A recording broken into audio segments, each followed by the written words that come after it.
چاہے شیعہ کہو یا بریلویوں کا، علامہ ضرور سننے جاتے۔ رات کو مدرسے کی چھت پر سب دوست بیٹھ جاتے، محفل ادب جم جاتی، شعر و شاعری کا دور چلتا۔ علامہ کی فارسی زبان تب بھی بہت عمدہ تھی، نہ جانے اس عمر میں انہوں نے یہ استعداد کہاں سے اور کیسے حاصل کی تھی۔ خیر دوستو، جامعہ اسلامیہ گجرانوالہ سے فراغت کے بعد علامہ احسان الہی نے جامعہ سلفیہ فیصل آباد میں داخلہ لیا، جہاں علوم و فنون عقلیہ کے ماہر جناب مولانا شریف سواتی سے انہوں نے معقولات کا درس لیا۔ جامعہ سلفیہ آنے کی ایک بڑی وجہ مشہور محدث حافظ محمد گوندلوی کی صحبت و شاگردی اختیار کرنا تھا، چونکہ اس زمانے میں جامعہ سلفیہ فیصل آباد میں مسند تدریس پر فائز تھے۔ حافظ محمد گوندلوی کے علمی مقام و مرتبے کا اندازہ اس سے لگایا جا سکتا ہے کہ جب شیخ ناصر الدین البانی نے مدینہ یونیورسٹی سعودیہ کو چھوڑا تو ان کی جگہ حافظ محمد گوندلوی کا انتخاب کیا گیا۔ علامہ احسان الہی ظہیر حافظ محمد گوندلوی کے اس قدر معتقد تھے کہ آپ کے بارے میں ایک تقریر میں فرماتے ہیں کہ روئے زمین پر میں نے آج تک حافظ محمد گوندلوی سے بڑا عالم نہیں دیکھا۔ جب مجھ سے پوچھا گیا کہ ان کی کسی کتاب کا نام بتاؤ تو میں نے کہا تھا کہ کسی بڑی کتاب کو چھوڑو، مجھ کو دیکھ لو کہ میں ان کی ایک چھوٹی سی کتاب ہوں۔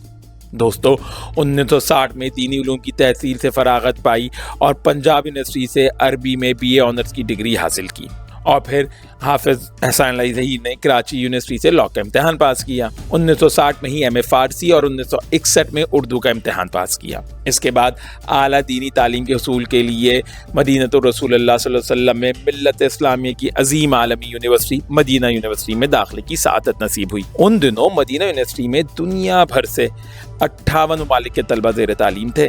مدینہ یونیورسٹی میں آپ کے داخلے کی روداد بھی دلچسپی سے خالی نہیں۔ یہ سال 1963 کی بات ہے۔ مدینہ یونیورسٹی کے لیے جن طالب علموں نے پاکستان سے جانا تھا وہ جا چکے تھے۔ داخلے کا عمل مکمل ہو چکا تھا کہ علامہ احسان الہی ظہیر، جو کہ اس وقت حافظ احسان الہی ظہیر کہلاتے تھے، نے مدینہ یونیورسٹی میں داخلے کی ٹھان لی، ویزا لگوایا اور براستہ سڑک ہی سعودی عرب کے لیے چل نکلے۔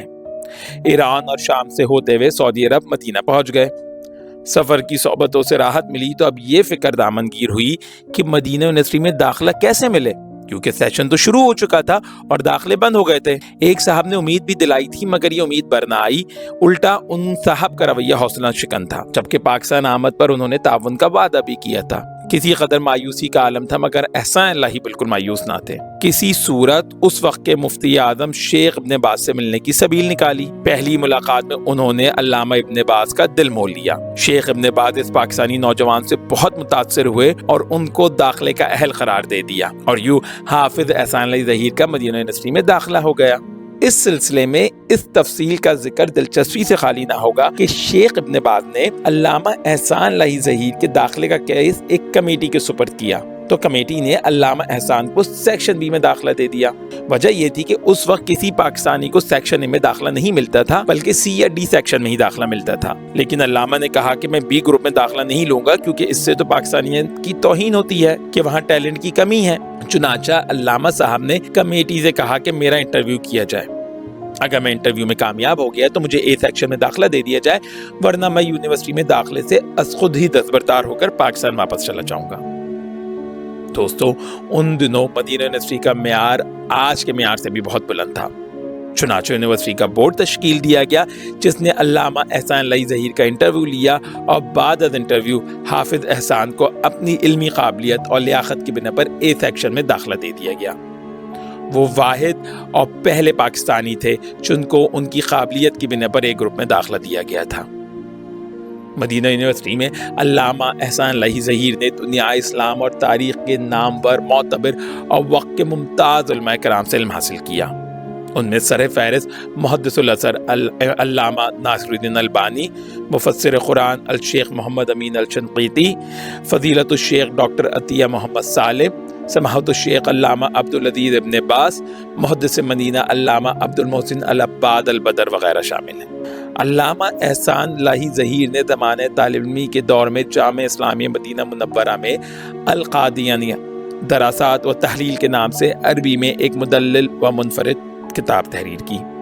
یہ کتاب آپ کے ان لیکچرز پر مشتمل تھی جو آپ نے جامعہ اسلامیہ مدینہ منورہ میں اپنی کلاس کے طلبہ کو اپنے اساتذہ کی جگہ دیے تھے۔ اس کتاب کی اشاعت کی داستان بھی کسی قدر دلچسپی سے خالی نہیں۔ ہوا کچھ یوں کہ جو مکتبہ علامہ احسان کی کتاب شائع کرنا چاہ رہا تھا اس کے سرکردہ صاحب کتاب پر الاستاذ احسان الہی ظہیر فاضل مدینہ یونیورسٹی لکھنا چاہتے تھے، جبکہ علامہ صاحب ابھی تک فائنل امتحان سے فارغ نہیں ہوئے تھے۔ علامہ صاحب کو ادارے کی اس خواہش کا علم ہوا تو انہوں نے واضح طور پر بتا دیا کہ بھئی میں ابھی تک فاضل نہیں ہوا ہوں، ایسے میں اگر آپ میرے نام کے آگے فاضل مدینہ یونیورسٹی لکھنا چاہتے ہیں تو وائس چانسلر صاحب سے اس کی اجازت لے لیں۔ ناشر نے شیخ ابن باز جو کہ اس وقت وائس چانسلر تھے ان سے رابطہ کیا اور انہوں نے ناشر کو اجازت دے دی۔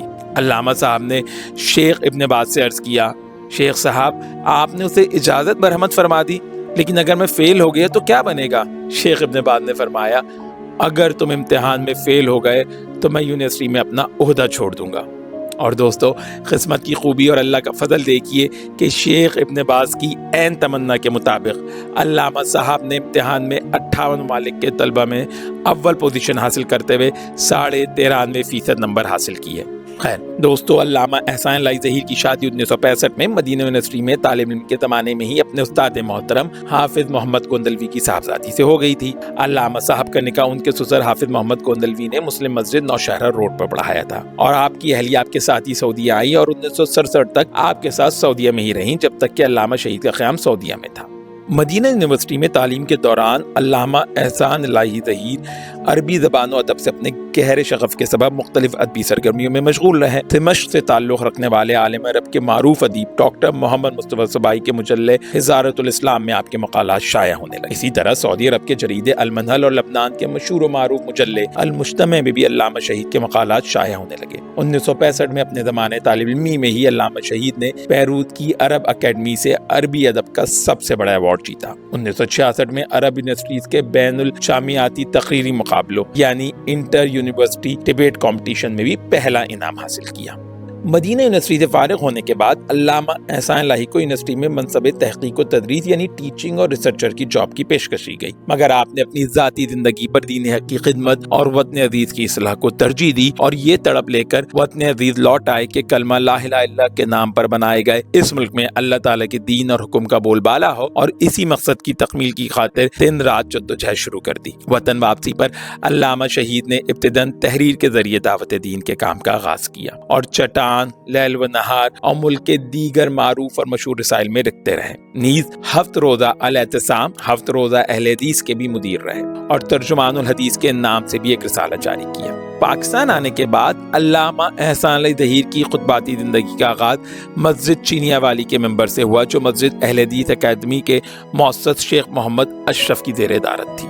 یہاں علامہ احسان الہی کو مولانا اسماعیل سلفی کی ریکمنڈیشن پر رکھا گیا تھا۔ وہ مسجد جس کے مصلین کی تعداد 2 صفوں سے زیادہ نہ ہوتی تھی، علامہ شہید کے آنے کے چند ماہ بعد یہ حال چلا تھا کہ مسجد اندر باہر سے مکمل بھری ہوتی اور جمعہ کے روز نمازیوں کے لیے جگہ کم پڑ جاتی تھی۔ اس مسجد چینیا والی کی تاریخ بھی بڑی دلچسپ ہے۔ یہ مسجد مغل دور کی یادگار ہے جس کو اورنگزیب کے عہد کے گورنر لاہور سرفراز خان نے تعمیر کروایا تھا۔ بتایا جاتا ہے کہ جب اورنگزیب نے شاہ جہاں کو اقتدار سے معزول کر کے مسند حکومت سنبھالی تو کسی نے اورنگزیب کے کان بھر دیے کہ گورنر لاہور سرفراز خان شہزادہ دارالشکوہ کا حامی ہے۔ اورنگزیب نے حکم صادر کر دیا کہ سرفراز خان کی جائیداد ضبط کر کے اس کو اس کے عہدے سے معزول کر دیا جائے۔ سرفراز خان کو اپنے ذرائع سے اس خبر کا پہلے ہی پتہ چل گیا۔ اس نے فوراً اپنی تمام تر جائیداد فی سبیل اللہ وقف کر کے اپنی حویلی کو گرانا شروع کر دیا اور یہاں مسجد کی تعمیر کا اعلان کر دیا۔ اورنگزیب کو پتہ چلا تو نہایت خوش ہوا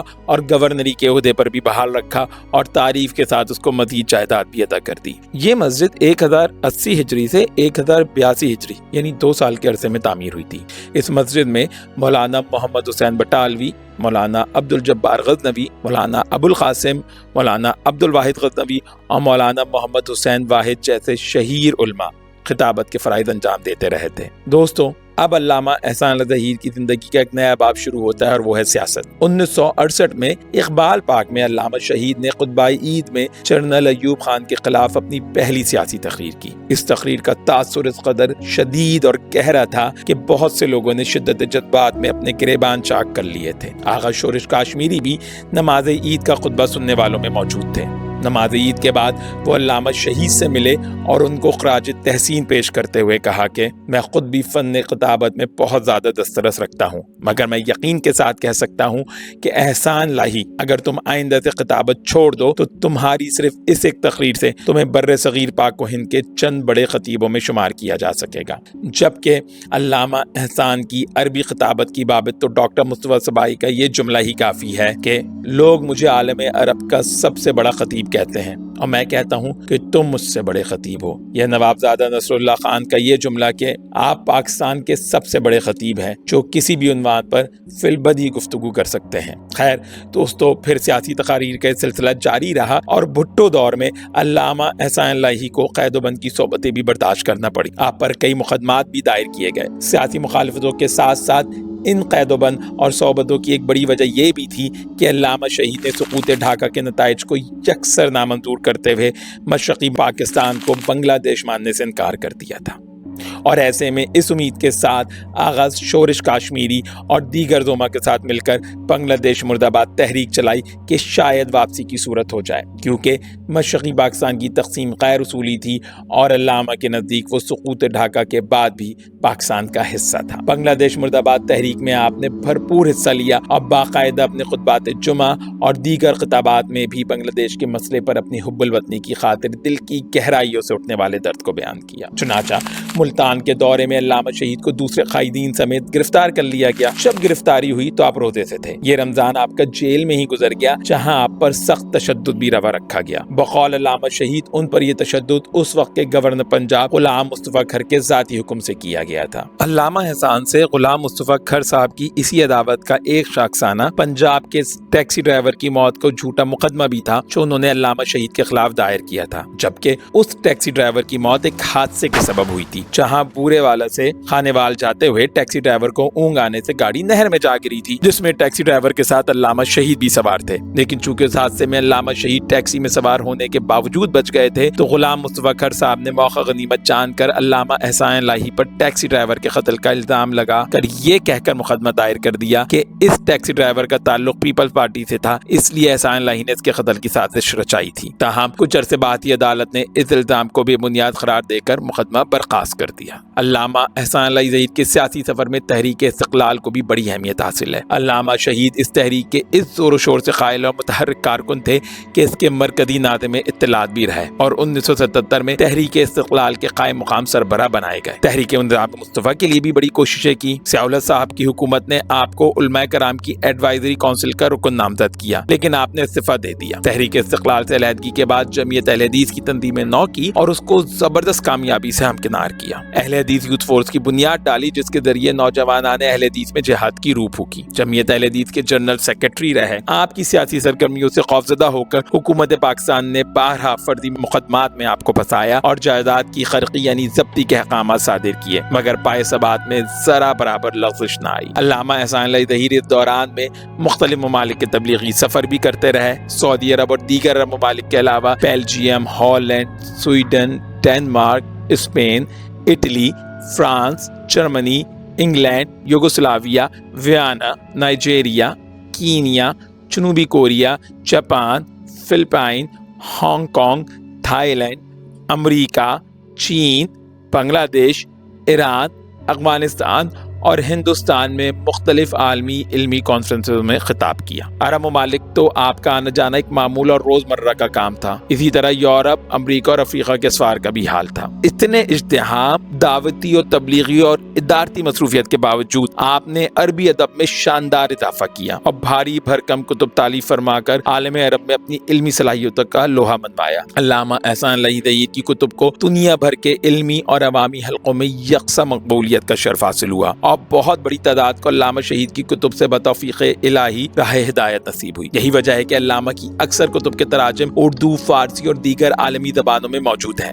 آپ نے جس موضوع یا جس باطل فرقے پر قلم اٹھایا، اللہ کے فضل و کرم سے اس کا حق ادا کر کے دکھایا اور آج تک آپ کی کسی بھی کتاب کا کوئی علمی جواب نہیں دے سکا۔ علامہ احسان ظہیر شہید کی چند اہم کتابوں کے نام یہ ہیں: القادنیہ، دراسات و تحلیل، التصوف، مرزائیت اور اسلام، البابیہ، عرض و نقد، البہائی الطحاویہ، نقد و تحلیل، الشیعہ والسنہ، الشیعہ والقرآن، البریلویہ، عقائد و تاریخ، الاسماعیلیہ، الشیعہ و اہل بیت، بین الشیعہ و اہل سنت۔ ان میں سے اکثر کتب کے 10 سے زیادہ ایڈیشن نکل چکے ہیں۔ دنیا کی کئی زندہ زبانوں میں علامہ احسان الہی کی کتابوں کے ترجمے ہوئے ہیں۔ الشیعہ و سنہ کے صرف انڈونیشین زبان میں 3 ترجمے ہوئے ہیں، جن میں ایک پر پیش لفظ انڈونیشیا کے وزیر اعظم ڈاکٹر محمد ناصر نے لکھا ہے، جبکہ کتاب بین الشیعہ و اہل سنہ کی تالیف کی کہانی بھی بڑی دلچسپ ہے۔ ہوا کچھ یوں کہ علامہ احسان الہی ظہیر مصر کے 15 روزہ سفر پہ تھے۔ وہاں ان کو پتہ چلا کہ ان کی کتاب الشیعہ و سنہ کے جواب میں ایک شیعہ عالم نے کتاب لکھی ہے۔ علامہ شہید نے اس جواب کو دیکھا اور وہیں بین الشیعہ و اہل سنت کے نام سے اس کا جواب الجواب لکھنے کا فیصلہ کر لیا۔ ایک مصری دوست کی لائبریری میں بیٹھ گئے اور جواب لکھنا شروع کیا، ساتھ ساتھ اس کی کمپوزنگ بھی شروع کروا دی۔ دونوں کام ختم کروا کے اس کی طباعت کا انتظام کیا۔ اس طرح 15 روزہ اس دورے میں تقریباً 300 صفحات کا جواب لکھ کر طبع کرا کر اور پھر سارا ایڈیشن فروخت کر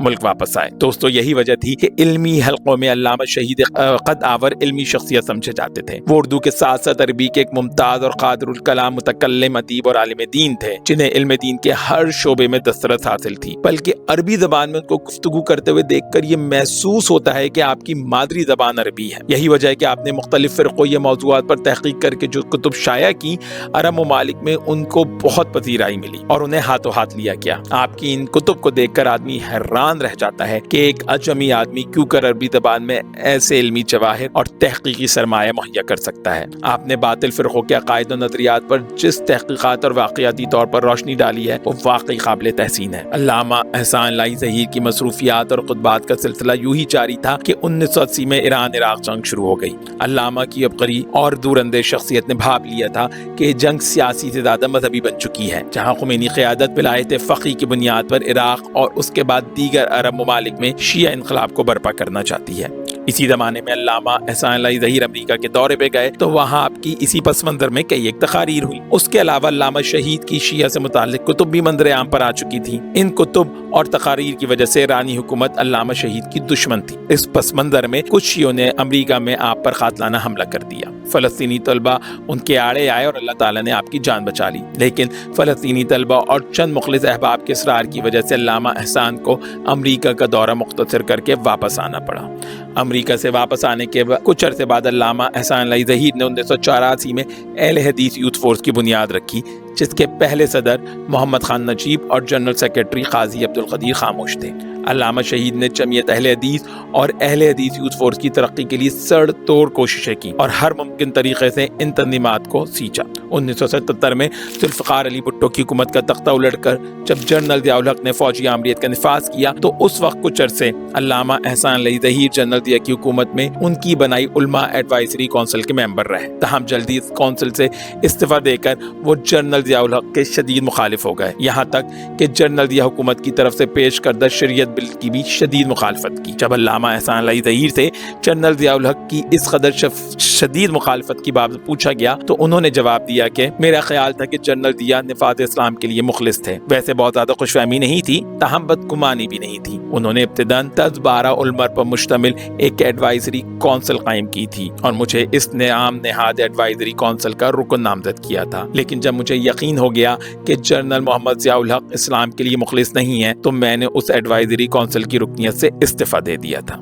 دوستو، یہی وجہ تھی کہ علامہ شہید کی تقریر و تحریر میں جنرل ضیاء کے لیے بہت تلخی تھی۔ اس زمن میں یہ بات بھی قابل لحاظ ہے کہ علامہ احسان الہی ظہیر جس حوالے سے جنرل ضیاء الحق پر شدید تنقید کرتے تھے وہ سود کا معاملہ تھا۔ جنرل کی اپنی بنائی ہوئی شرعی عدالت نے جب سود کے خلاف فیصلہ دیا تو جنرل صاحب کی حکومت نے اپنی اسی عدالت کے خلاف باقاعدہ سپریم کورٹ میں جا کر اپیل دائر کر دی اور اس فیصلے پر حکم امتناعی یعنی اسٹے آرڈر لے آئے۔ جنرل ضیاء الحق اور علامہ احسان ظہیر کے درمیانی تلخی اور دوری علامہ کی شہادت تک موجود رہی۔ کبھی حکومت کی طرف سے علامہ شہید کی جائیدادیں ضبط کر لی جاتی تو کبھی ان کو انکم ٹیکس کیسز میں پھنسانے کی کوشش کی جاتی، یہاں تک کہ علامہ کے مرض الموت میں جبکہ ان کی حالت انتہائی تشویشناک تھی ان کو سعودی عرب جانے کے لیے NOC دینے میں بھی ایک دن کی تاخیر کی گئی اور شاید اگر یہ تاخیر نہ ہوتی تو علامہ شہید کو بچایا جا سکتا تھا۔ علامہ احسان الہی ظہیر اور جنرل ضیاء الحق کے مابین یہ عداوت و مخالفت اس قدر بڑی ہوئی تھی کہ جب علامہ بم دھماکے میں زخمی ہو کر لاہور کے ایک اسپتال میں زیر علاج تھے تو اس وقت کرنل ناصر صاحب جنرل ضیاء کے نمائندے کے طور پر ان کی طرف سے پھولوں کا گلدستہ لے کر علامہ کی عیادت کو آئے۔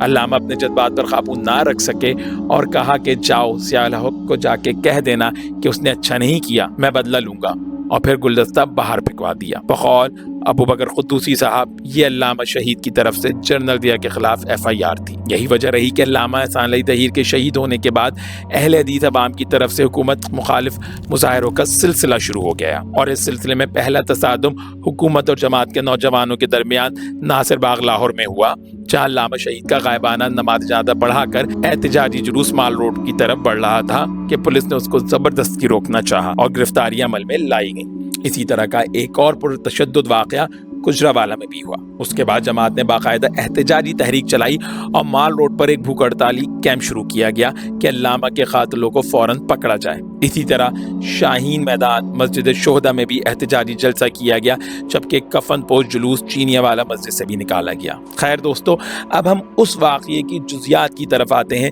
جس کے سبب علامہ احسان علی ظہیر کی شہادت کے بعد یہ تمام حالات پیدا ہوئے تھے، یعنی علامہ صاحب کی شہادت کا واقعہ۔ ہوا کچھ یوں کہ جمعیت اہل حدیث نے 23 مارچ 1987 کو مینار پاکستان کے زیر سایہ قلعہ لشمن سنگھ میں سیرت النبی صلی اللہ علیہ وسلم اور یوم پاکستان کے حوالے سے ایک جلسہ منعقد کیا، جس میں علامہ احسان علی ظہیر بھی موجود تھے۔ جلسے میں مولانا حبیب الرحمان یزدانی کی تقریر کے بعد جناب علامہ شہید کا خطاب شروع ہوا۔ آپ کا باطل شکن خطاب اپنے نقطۂ عروج کو پہنچ رہا تھا۔ ابھی 20 منٹ کی تقریر ہی کر پائے تھے کہ بم کا انتہائی خوفناک لردہ خیز دھماکہ ہوا۔ یہ بم ایک نہایت خوبصورت اور بڑے گلدستے میں رکھ کر پنڈال تک لایا گیا تھا، جو علامہ شہید کی بائیں ٹانگ کی طرف رکھ دیا گیا تھا۔ اسٹیج تک اس گلدان کو کون لایا تھا اس کا پتہ نہیں کہ اس وقت کئی گلدستے اور گلدان آ رہے تھے۔ البتہ چونکہ یہ گلدان سب سے زیادہ خوبصورت اور بڑا تھا تو اسے اظہار عقیدت علامہ شہید کے ہی ایک واقف کار نوجوان نے ان کی بائیں ٹانگ کے پاس رکھ دیا تھا۔ اسی وجہ سے بم پھٹنے سے علامہ شہید کی پنڈلی کا پورا گوشت اڑ گیا تھا اور آپ شدید زخمی ہو گئے تھے۔ تمام جلسہ خانے میں قیامت صغریٰ کا عالم تھا۔ دور دور تک در و بام دھماکے سے لرز اٹھے تھے، ماحول تاریکی میں ڈوب گیا تھا اور دل دو آہوں سے ایک کوہرام سمجھ گیا تھا۔ اس دھماکے میں علامہ احسان علی ظہیر شدید زخمی ہو گئے اور میو اسپتال میں زیر علاج رہے۔ ڈاکٹروں نے زہر کو روکنے کے لیے بائیں ٹانگ کو کاٹنے کا مشورہ دیا، جسے علامہ صاحب نے سختی سے رد کر دیا۔ دوسری جانب عراقی صدر صدام حسین اور سعودی حکومت کی طرف سے پیشکش تھی کہ آپ علاج کی غرض سے ہمارے یہاں جائیں۔ آپ نے شاہ فہد کی دعوت کو قبول کرتے ہوئے سعودیہ جانے کا عندیہ دیا، لیکن انتہائی حیرت کی بات ہے کہ آپ کی تشویشناک حالت کے باوجود آپ کو سفر کرنے کے لیے ضیاء حکومت کی طرف سے فی الفور NOC جاری نہیں کیا گیا۔ راولپنڈی کے چودھری محمد امین، جو وہاں کی جماعت کے ذمہ دار اور علامہ شہید کے دوست تھے، ایک وفد کے ساتھ جنرل ضیاء سے جا کر ملے تو پھر مختصر بحث و تہمیز کے بعد ضیاء الحق صاحب نے NOC جاری کرنے کا حکم دیا۔ یوں مزید ایک دن ضائع ہونے کے بعد 29 مارچ کو سعودی ایئر لائن کی خاص پرواز کے ذریعے علامہ احسان علی شاہ فہد کی دعوت پر سعودی عرب علاج کے لیے روانہ ہو سکے۔ ان کو فوراً سے بیشتر ریاض کے فیصل ملٹری ہسپتال میں داخل کیا گیا۔ ڈاکٹروں نے آپریشن کے لیے بے ہوش کیا، لیکن آپ کا وقت موعود آ چکا تھا۔ علامہ صاحب 22 گھنٹے ریاض میں زندگی اور موت کی کشمکش میں رہنے کے بعد قافلہ شہداء میں شامل ہوئے۔ انا للہ و انا الیہ راجعون۔ مفتی اعظم سعودی عرب سماحت الشیخ عبدالعزیز بن باز نے دیرہ ریاض کی مرکزی مسجد میں گلوگیر آواز اور رندھے ہوئے گلے کے ساتھ نماز جنازہ پڑھائی۔ نماز جنازہ کے بعد آپ کے جد خاکی کو نبی کریم صلی اللہ علیہ وسلم کے شہر مدینہ منورہ لے جایا گیا۔ مسجد نبی صلی اللہ علیہ وسلم کا برسوں سے معمول ہے کہ بڑے سے بڑے آدمی کی میت بھی آ جائے تو مسجد نبی میں انتہائی مختصر اعلان ہوتا ہے کہ جنازہ ہے اور اس پر نماز ہوگی، لیکن شاہ فیصل کے بعد دوسری شخصیت علامہ شہید کی تھی، جس کے لیے اعلان کرنے والے نے اعلان کیا کہ آج عالم اسلام کی عظیم شخصیت امام اہل سنہ نبی کریم صلی اللہ علیہ وسلم کی حرمت کے نقیب صحابہ کے دفاع کا فرید انجام دینے والے شہید کا جنازہ ہے۔ کتنی ہی دیر رندھی ہوئی آواز اور آنسوؤں کے بیچ اعلان اور ذکر احسان ہوتا رہا۔ مسجد نبوی میں دنیا کے اطراف سے آنے والے وفود و شیوخ، مفتیان، اساتذہ، علماء اور طلبہ کی وجہ سے مسجد نبوی میں انسانوں کا سیلاب نظر آتا تھا اور تا حد نگاہ سر ہی سر دکھائی دیتے تھے۔ اژدہام کا یہ عالم تھا کہ علامہ احسان علی کا آخری دیدار کرنا محال تھا۔ مدینہ طیبہ میں ڈاکٹر شمس الدین اقبانی نے نماز جنازہ پڑھائی۔ مدینہ یونیورسٹی کے شیوخ و اساتذہ اور طلبہ کے علاوہ سعودی عرب کے اطراف سے ہزاروں علماء کرام، طلبہ اور عوام اشبار آنکھوں سے جنازے میں شامل تھے۔ علامہ شہید کے جسد خاکی کو جنت البقیع میں دفن کیا گیا۔ آپ کو یہ سعادت نصیب ہوئی کہ آپ کی قبر امام مالک کی قبر کے پہلو میں ہے، جس کے دائیں طرف نبی کریم صلی اللہ علیہ وآلہ وسلم کی ازواج مطہرات کی مبارک قبریں ہیں، اور تھوڑے ہی فاصلے پر نبی کریم صلی اللہ علیہ وسلم کے صاحبزادے سیدنا ابراہیم رضی اللہ تعالیٰ عنہ کی قبر ہے۔ دوستو، علامہ احسان اللہ ظہیر شہید نے اپنے پیچھے سوگوان میں 3 بیٹے اور 5 بیٹیاں چھوڑی۔ ان کے بڑے بیٹے حافظ ابتسام الہی ظہیر ہیں، جو ملکی سیاست میں کافی فعال اور ایکٹیو ہیں۔ اس کے بعد معتصم الہی ظہیر ہیں، جو بطور پیشہ تاجر ہیں، جبکہ اکثر و بیشتر تبلیغی پروگراموں میں بھی شرکت کرتے نظر آتے ہیں۔ تیسرے بیٹے جناب شام الہی ظہیر ہیں، جن کا اپنا کاروبار ہے، جبکہ چند کتابوں کے مصنف بھی ہیں اور ٹی وی پروگراموں میں بھی شرکت کرتے اسلام کا پیغام پھیلاتے نظر آتے ہیں۔ اسی طرح علامہ احسان الہی ظہیر کی تمام بیٹیاں شادی شدہ ہیں۔ ڈاکٹر محمد اکرام علامہ احسان کے سب سے بڑے داماد ہیں، جو ریاض میں مقیم ہیں۔ انہی کے بیٹے ڈاکٹر سبیل اکرام آج کل سوشل میڈیا پر کافی مشہور اور وائرل ہوئے ہیں۔ ڈاکٹر سبیل اکرام میڈیکل ڈاکٹر ہونے کے ساتھ ساتھ حافظ قرآن بھی ہیں اور رمضان میں تراویح بھی پڑھاتے ہیں۔ علامہ احسان الہی ظہیر کے دوسرے داماد عدنان سرور صاحب ہیں، جن کی سیالکوٹ میں فٹ بال مینوفیکچرنگ فیکٹری ہے۔ ان کے تیسرے داماد شیخ رضوان مقبول ہیں، جو ایک کاروباری شخصیت ہیں، جبکہ چوتھے نمبر پر محسن جاوید صاحب ہیں، جو کپڑوں کے کاروبار سے منسلک ہیں، اور سب سے چھوٹے اور 5ویں داماد مکتبہ قدوسیہ لاہور کے کرتا دھرتا اور سوشل میڈیا کی معروف اور ہر دل عزیز شخصیت جناب ابو بکر قدوسی صاحب ہیں۔